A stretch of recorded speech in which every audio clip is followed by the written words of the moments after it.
मुझे ना सुनना पसंद नहीं है। एक बार कह दिया ना, चाहे चंद्र टले सूरज टले, जो मैंने कह दिया वही होगा। वरना तुम लोग स्वतंत्र रहो, मैं ही घर छोड़कर निकल जाता हूँ। कभी बाबूजी की ये पंक्तियाँ उनका तकिया कलाम बन चुकी थी और घर का हर छोटा बड़ा सदस्य उनकी इस धमकी से तंग रहता था, सिवाय उनकी बेटी भावना की, लाडली जो ठहरी उनकी। माँ और दोनों भाई क्या, दादाजी और दादी भी अपने बेटे के इस हिटलर पने से डरते थे। पर उस जमाने में इकलौता बेटा होने का भरपूर फायदा उठाते हुए बाबूजी एकदम मनमौजी से हो गए थे। उन्हें लगता वो राजा है और पूरा घर उनकी सियासत। पर उन्हीं बाबूजी का ये रूप भावना को कुछ पच नहीं रहा था। कहाँ वो ठसकदार बाबूजी और कहाँ ये बहुओं की हाँ में हाँ मिलाने वाले बाबूजी। कभी खुद से पानी का ग्लास नहीं उठाने वाले बाबूजी आज अपने 65वें साल में इतने एक्टिव और सरल कैसे हो गए, भावना समझ नहीं पा रही थी। छोटे भाई की शादी के पूरे 2 साल बाद भावना मायके आ पाई थी। समय ही नहीं था, दोनों भाइयों से पहले उसकी शादी हो गई, तो मेहमान बनकर ही आना जाना होता था, शादी में या किसी उत्सव में। वैसे भी उसकी शादी के तुरंत बाद माँ के चले जाने से मायका ऐसे भी अधूरा सा हो गया था। शादी ब्याह तक में भी 4-5 दिन से ज्यादा नहीं रही थी। आई तो इस बार भी भतीजी के जन्म पर ही थी, पर सोच कर आई थी कि इस बार 10-15 दिन रहकर ही जाऊंगी। पता नहीं फिर बाबूजी के साथ रहना नसीब हो या ना हो। मन में कल्पना थी कि बाबूजी का वही कड़ा रूप होगा, बहुओं से भी। पता नहीं दूसरे घर से आई दोनों भाभियां कैसे एडजस्ट करती होंगी।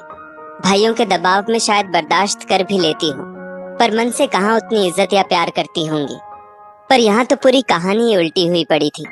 कभी कभी उसे भाभियों से ईर्ष्या भी होती और अपनी माँ के लिए अपार दुख भी कि काश बाबूजी का ये रूप वो भी देख पाती। सुबह सुबह की चाय बाबूजी ही लेकर आए थे। बाबू आप क्यों, मैं बना लेती ना।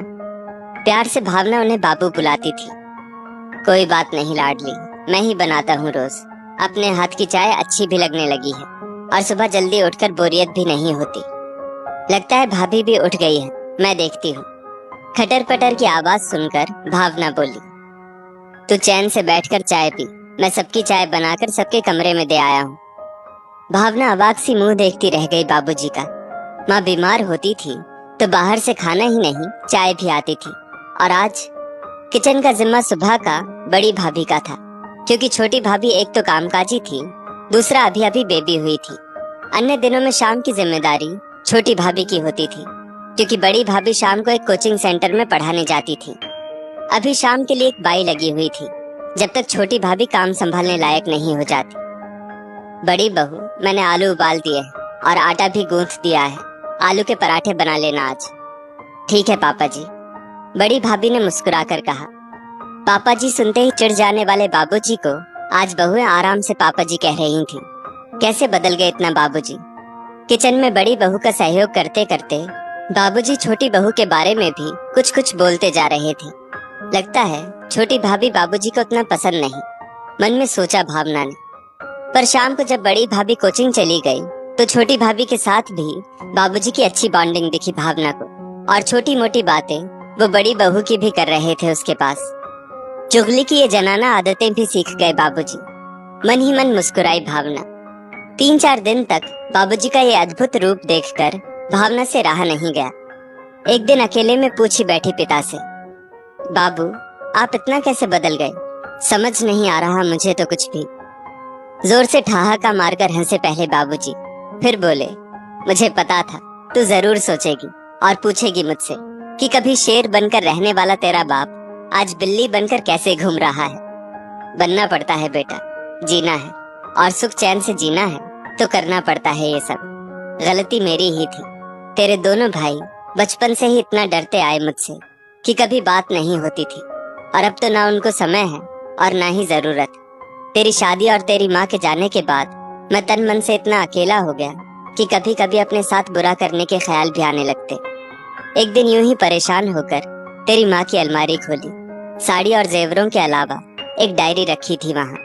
बोलने का मौका ही कहाँ देता था उसे, तो शायद अपनी बातें डायरी से ही बांटती थी वो। पूरी डायरी में वो सारी बातें ही थी जो वो अलग अलग मौकों पर मुझसे कहना चाहती थी, पर नहीं कह पाई थी। उन्हें पढ़कर मैं बहुत रोया। अंत में एक संदेश उसने रख छोड़ा था मेरे नाम। रुक, डायरी लाकर पढ़कर बताता हूँ तुझे। कहकर बाबूजी अंदर गए और डायरी ले आए। भावना माँ को कभी कभी लिखते तो देखती थी, पर उसे लगता शायद घर के हिसाब और खर्चे लिख रही हो।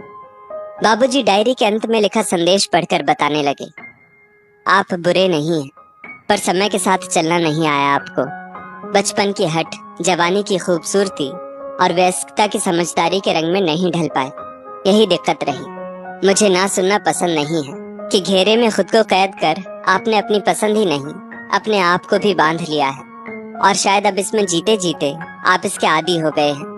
आपके बच्चे, माँ बाप और मैंने तो इसमें जीना सीख लिया, पर कल को बहुएं आएंगी, दामाद जी होंगे। अगर आप इस तरह उनके साथ करेंगे तो क्या वो आपको स्वीकार करेंगे? मान लीजिए आपने कहा मुझे ना सुनना पसंद नहीं है। एक बार कह दिया ना, चाहे चंद्र टले सूरज टले, जो मैंने कह दिया वही होगा, वरना तुम लोग स्वतंत्र रहो, मैं ही घर छोड़कर निकल जाता हूँ। और उस पर किसी बहू ने कह दिया, ठीक है आपकी मर्जी। फिर क्या करेंगे आप? अभी भी देर नहीं हुई, समय के साथ बदलेंगे तो कभी परेशानी नहीं आएगी, आएगी भी तो टिकेगी नहीं। बस इतना ही कहना है आपसे, आगे आप समझदार हैं ही। भावना का भी मन भीग उठा माँ की बात सुनते सुनते।